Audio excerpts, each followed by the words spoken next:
here in the country, Nigeria. Today we're going to be focusing on or different forms of it, at least once every day.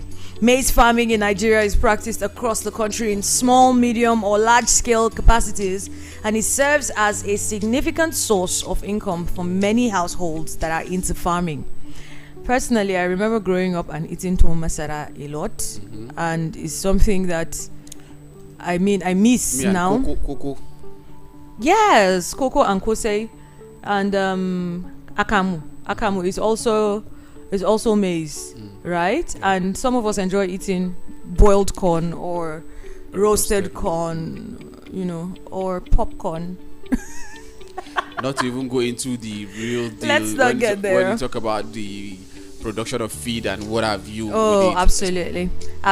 Now, although there are about 50 different species of maize in the world, available in several different colors, grain shapes, and sizes, the popular cereal is mainly available for cultivation and consumption in two variants, white and the yellow. Which is your favorite? Jam masara. The yellow maize is mostly used for feed and human consumption, while the white maize is for human consumption only. Now, let's go ahead and give you a few facts, like we always do, just before we get into the nitty-gritties of it, about maize farming. Nigeria is the largest producer of maize, so we are finally the largest producer of something. Because we have been taking third. We are stepping up. 60% of maize produced in Nigeria is used for poultry feed. I need to be serious today. Maize is the most consumed staple food in Nigeria. The maize farming sector accounts for about 5% of the country's GDP. Now, Nigeria is the largest producer of maize in Africa, because in 2018, Africa produced about 75 million tons of maize, accounting for 7.5% of global maize production. Maize accounts for approximately 24% of farmland in Africa, with an average yield of around 2 tons per hectare a year. Nigeria is the largest African producer with with over 33 million tons, followed by South Africa, Egypt, and Ethiopia. A round of applause. Well, finally, we hope that if we come back to talk about poultry and snail and remind me the other one we did, fish farming. Next year we should be saying Nigeria is now the number one. Yep. Because we're trying to give you ginger to go and do it. You get it? According to the data collected from the United States Department of Agriculture, Nigeria now produces 10 times more maize per year than we did when it gained independence in 1960. Should be more, actually. Nigeria's production increased from 10.1 million tons in 2014 to 10.6 million tons in 2015, and then 11.6 million tons in 2016. In 2017, the figure was 10.4 million tons, but it then increased to 11.0 in 2018. The figure has been maintained since then. All right, 60% of maize produced in Nigeria used for poultry feed. We talked about poultry feed a couple of days ago while we were discussing poultry farming, and we told you that the value chain in agriculture is enormous, that it depends. It doesn't matter what you want to do. Once you just decide to do something in agriculture, there is certainly a value chain that can give you money. You must not do everything. If you just pick one like this, it will make you money. According to recent reports, about 60% of the maize produced in Nigeria is used to manufacture poultry feeds. Maize is reported to be responsible for 50 to 70% of feeds for poultry farming in Nigeria, and this was disclosed in a statement by the chairman of the Poultry Association of Nigeria back in the years. And the association also attributed the high cost of egg and other poultry products in the country recently to an increase in the price of maize. Beverage companies utilize another 25%. In comparison, about 15% is consumed locally in homes. So you could now be able to figure out why the increase in cost of egg and also poultry, meat or bet, what have you, is as a result of the increase in cost of maize. And one thing that people are even talking about now is that if you are able to farm maize, there is definitely market for it. People are not even seeing it to even eat, simply because the demand by poultry farmers is much that we cannot even meet up with the required demand. So if you decide to venture into that, there is market for it. And another thing that affected the market for maize, or the availability of maize, was the issue of insecurity. COVID-19 came and played a huge part, yes, and the issue of insecurity in Nigeria over the years has also affected our maize production, because the farmers were not even allowed to go to farm because of the security situation. Just 2 days ago, we read that a particular place in Sokoto State, jihadists coming in from Niger, Mali, and Libya are taxing farmers and fishermen in a particular place in Sokoto, to tell you that this is how far we have gone, or this is how bad it has become in terms of our territorial integrity and also the freedom of farmers to cultivate their crops or farm produce. It's really sad. Really sad. However, now moving on to other facts, maize is an important staple food in Africa and in Nigeria. Aside from being consumed locally in roasted or boiled form, it's also consumed in other processed forms such as cornflakes, custard, pap, which of course we call ogi, golden morn, and more. I'm sure you probably didn't know that custard was made out of corn. Well, it is. An IITA Nigeria Food Consumption and Nutrition Survey conducted in 2003 showed maize is the most consumed staple food in households at about 20%, followed by cassava, which is 16.5%, rice 11.9%, and cowpea grain 11.8%. I think cassava because of Gary. The survey also revealed that maize and its different forms are consumed over 4 times a week, almost every day, which shows that it is a preferred staple food among households due to its availability and affordability. Now, the maize farming sector accounts for about 5% of the country's GDP, which is a pretty cool number, but we could always push it up, can't we? Nigeria's agricultural sector accounts for a sizable portion of the country's GDP.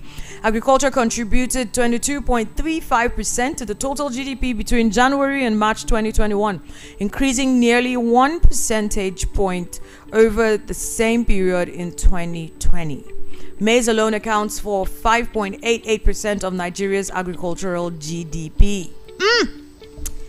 People of God, if you're thinking about it still, keep listening. All right, now let's take a look at how to get started. If you haven't heard all those facts that you want to venture into maize farming, these are the steps you need, or these are the necessary information you need. Maize is a prominent cereal crop and one of the most essential staple food, just like we have been saying. But because of its genetic versatility, it is the most commonly farmed plant in the nation. Talking about Nigeria, from the damp, evergreen environment of the forest region to the arid ecosystem of the Sudan savannah, maize farming is one of the most profitable types of farming in Nigeria. In a research or survey conducted by the Institute of Tropical Agriculture, valued Nigeria's maize industry to be at $6 billion, which is about 2.5 trillion naira. Maize is in high demand in the country. Local production only meets about 72% of the total annual demand for maize. According to the data by Federal Ministry of Agriculture, Nigeria churns out about 10.5 metric tons of maize annually, while having a demand of 15 million metric tons. This indicates that there is a huge opportunity for intended local maize farmers or maize producers in Nigeria. You can stay with us and we will give you more details on how to get started with maize farming in Nigeria, ranging from getting suitable finding suitable land and soil type, clearing, preparation, maize farming season, and planting, and a lot of other ingredients. Let's talk about how you can find a suitable land and soil type to look out for. Because now, maize cultivation is best suited for plain regions. Maize thrives in a variety of soil types, spanning from podzolic soils located in temperate areas to lush loamy soils in tropical climes. The most favorable soil for maize production is commonly thought to be deep, rich, dark soils with plenty of nitrogen. Productive loamy soils on moderately flat, well-drained areas are also ideal for cultivation. Well, additionally, maize is grown in undulating lands and on the lower slopes of hills. Because the crop's high yield depletes soil nutrients, it should be sown as the first plant in crop rotation. Stay away from areas with trees and shaded regions and ant hills if you want excellent yields, and avoid compacted, muddy and clayey soils, since maize is reactive to salinity and cannot handle waterlogging. So if it's a waterlogged environment, then you may decide to farm rice. If yes, that is how it is. Absolutely, rice and maybe cabbage. Or something like that. You do, what do they call it in Hausa? Lembu? Yeah. All right, let's move to clearing and preparation. Talking about how to clear the land. That is after you have gotten the land. We've told you the kind of soil that maize thrives, and now let's talk about clearing. Land clearing should be done with the least amount of topsoil displacement possible. It necessitates the careful application of heavy machinery as well as sound soil conservation methods to maintain the soil fertility condition, which varies during long-term fallow growth. Under intensive maize production, minimum cultivation is a viable technique to maintain high soil fertility. The savannas do not require the same level of land preparation as the country's forest zone. Land clearing must be conducted long before the rain commences in the Guinea grass land, where the forest cover is very dense. Immediately the rain begins, proper ridges should be built. While deep cultivation benefits the crop, zero tillage doesn't reduce yield, and also furthermore, maize should be planted in 75 centimeter wide ridges for maximum grain output. Since the soil in the northern part of Nigeria is loosely packed, animal drawn tools as well as hoe, can and tractor mounted plowing equipment can be utilized to create ridges. This is just telling you the space in between, when you want to plant in between one hole to another, you need to have a 75 centimeter space, because a lot of people feel if you just jam pack everything together, that's going to give you more high yield. No, they need spacing so that they don't compete so much in terms of getting the nutrient they need from the soil. And also during the clearing stage, you don't need to dig deep in terms of clearing. You just take away the weeds that are there so that you don't affect the fertile soil that is at the top, that is topmost fertile soil. You don't wash it away. Absolutely. Now, because it is photoperiod insensitive, maize can be cultivated at any time of the year, allowing for greater flexibility in fitting into various cropping patterns. Maize can be cultivated either manually, that's hand cultivation, or mechanically, machine planting. In Nigerian savannas, the suggested plant spacing for maize, just like we said, is 75 by 50 centimeters with 2 plants per stand. Planting should begin immediately as the rain starts, preferably directly after a good rainfall. Rainy season in northern Nigeria varies in accordance with the various ecological zones and from year to year. However, in the main ecological zones, optimal planting dates typically fall within the following periods. So, Sudan savanna, the first and second weeks of July. Northern Guinea savanna from the last week of June to the first week of July. And Southern Guinea savanna from the middle of May till the second week of June. Early sowing in the quarter after the rains have begun is an excellent opportunity to boost yields even further. Early planting allows the crop to benefit from early nitrate discharge in the soil and a lower incidence of diseases and pests. However, If early and other extra early maturing variants are not meant to be consumed green, sowing in the southern regions of the state may be delayed until mid-July to enable maturity to correspond with the start of the dry months. So you have to do a lot of math and calculations when you're trying to, plant. And one other good thing about maize is that once you plant it and it germinates, at some point you can also come, we said 2 seedlings into a particular hole. That is it. You cannot put more than 2. It's not advisable for you to put. You can put, but it is not advisable for you to do that. Yeah, even if you have more than 2, at some point, if they start to germinate, you come and remove and do transplanting, take them to another species, and after some time, you can as well plant beans in between that 75 centimeter that you left, which means you can have a mixed cropping in that regard. You have a lot of other benefits.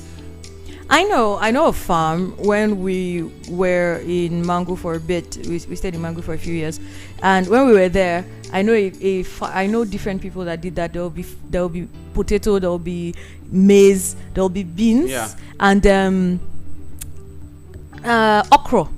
Yes, okra is also grown. So on one farm, and you just see them, they grow differently, they look different, and that was how I was able to tell the difference just from the leaves. I'm like, that's a potato farm.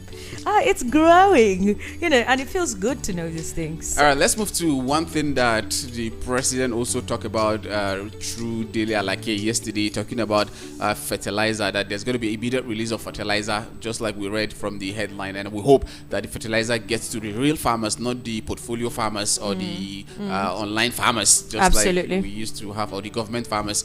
Suitable and balanced nourishment is critical in maize for high yield. Before applying fertilizer, ensure that the plants have been properly thinned to the suggested stand density and that they have been weeded. For corn in the savannas, the respective fertilizer nutrients are proposed per hectare. Talking about weeding, it is very important. You don't just allow your crop in the farm to be disturbed or overshadowed by weed. You have to make sure you take away all weeds that are in the farm, grass, unwanted grass that you did not plant and they just found themselves in the farm. They'll be competing in terms of nutrient with your crops, you just have to take them away. I know a lot of people now use chemical and what have you. In the past, it used to be like manual weeding. You just have to take your hoe, go to the farm. We went there, we did that. Growing up in Jos, yes, we did that.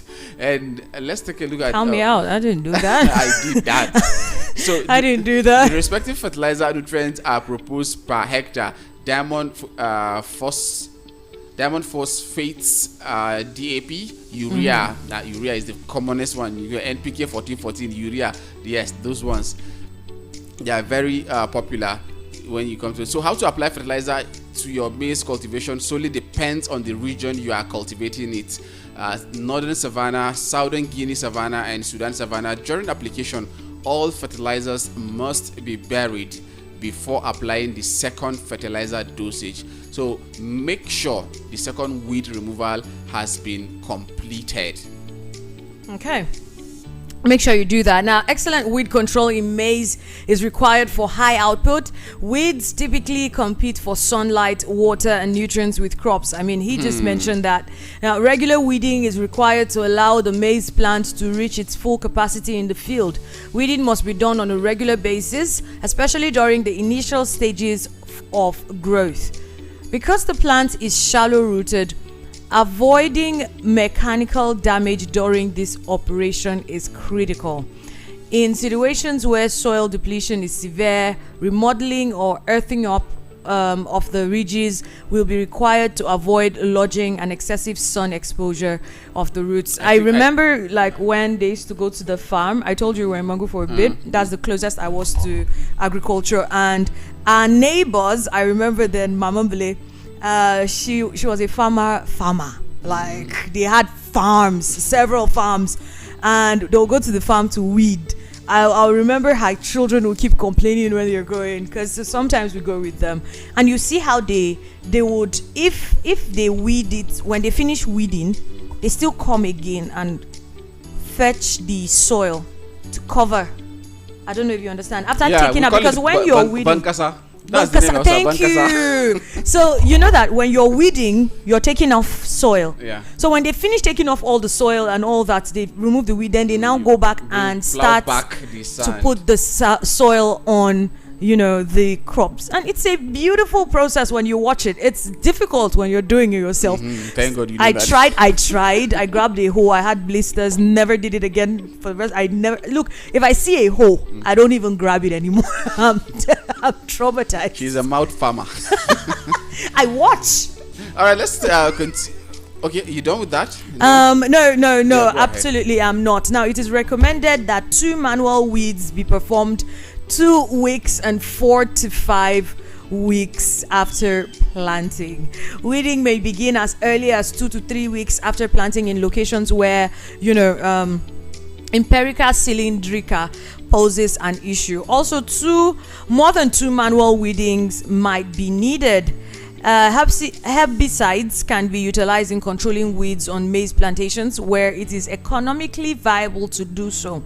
Although some herbicides have been suggested for sole-cropped corn, it's essential to acknowledge that the effectiveness of the chemicals is enhanced by excellent land preparation, regardless of the implements that are being used. So regardless of what it is you're doing, like we always say, make sure you go back and do more research and learn about these things. When it comes to farming, maize, plants, crops generally, I advise that you find someone that is skilled, someone that has been doing this for years. Some of our parents or some people that are farmers, the actual farmers that have been going to farm since they were children till now that they've aged, they know these things without, forget that we're saying 75 centimeters. Whoa, they'll look at it like with their eye. They already know this is where you plant this, and they get it right. So you meet people with this kind of first-hand experience. After plowing the land, they will just use leg. They use their leg, their heel. Dig the heel and be dropping the seedlings. Absolutely, and it works. Yeah, and it works. So find someone that is very skilled in this, and it would definitely help you. Never be shy to ask for help. You are about to invest your time and your money. You should ask for all the help that you can get. And finally, for today, let's take a look at disease and pest control, because when you are planning for a good, you should also expect the worst. Absolutely. Yes. As a maize farmer, you should be aware that disease or pest attacks can have a significant impact on your productivity. To prevent this calamity from destroying your investment, you need to regularly monitor the plants to spot pests or diseases that can cause significant losses a short while after planting. One method of controlling pests and diseases is through crop rotation. The same family plant should not be cultivated yearly on the same site, and the crops must be rotated on the farmland every 3 years. Pests and other soil-borne pathogens will gradually increase if farmers grow maize on the same patch of land every year. And I think this is where we should. This is where we should. We don't have time. We just have a minute, and the minute we are going to use it to tell you that you should go and check YouTube so that you can rewatch this. You can pause. You could rewind. You could share with family and friends. Maybe you've been talking to someone like, I'm thinking of, getting into maize farming or any of the other that we've been talking about, and you could just tell them, go check it out. So it's Voice of the People Abuja on YouTube. Check it out and make sure you use this information as much as you can. We're going to go now. Thank you very much for an interesting episode. Tomorrow next week. It's Friday. Yeah, it's Friday. TGIF. So Monday we return, and of course would continue from where we stopped, which is disease and pest control on your maize farm, and then we would link it up to the next type of farming that you can get involved with. This is Business Around Town. And please don't forget this: 35.21% of employment in Nigeria is provided through agriculture, and the government wants to take it to 70%. So try to be part of that new 35% that we will be having, because it's going to be beneficial to you, not to the government directly, but to you directly. The government gets to benefit indirectly. Absolutely. So get involved in agriculture today. I'm Chinwe Blessing, and my name is Aliu Doma. Good morning.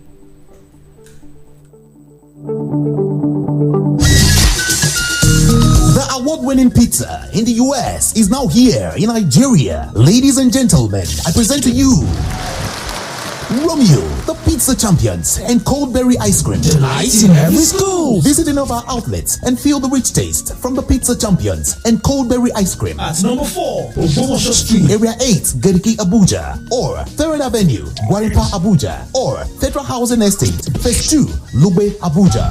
Call 0908-831-5906 or 0908-831-5908 or 0909-238-9861. Check us out on Instagram and Twitter at romeospizza.ng. website www.romeospizza.ng. Romeo, the pizza champions.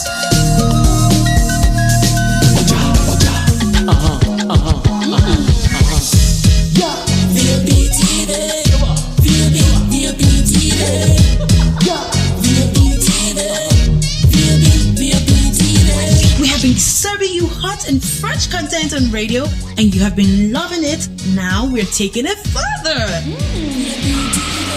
Catch us live on YouTube at BOP TV for all the juicy content you can't resist. Talk shows, exclusive interviews, news, lifestyle, and more. It's all about you. BOP TV, show up, speak up. Are you traveling to Lagos and desire a perfect getaway? Look no further than the luxurious accommodations at Airport Golden Tulip Hotel, number 42 Murtala Mohammed International Road, Lagos. Relax and unwind in our beautiful appointed rooms, featuring all the amenities you need for a comfortable stay. Now, whether you are traveling for business or pleasure, our attentive staff is here to ensure that your every need is met. We also offer complimentary pickup and drop from the Lagos airport. Why not take advantage of our state-of-the-art fitness center, outdoor pool, and enjoy a delicious meal at our on-site restaurant? With stunning views, world-class service, and a prime location, Airport Golden Tulip Hotel is the perfect choice for your next vacation or business trip. So why wait? Book your stay today and experience the ultimate in comfort and luxury at Airport Golden Tulip Hotel. For bookings and reservations, please call 0815-8003-333 or 0815-7003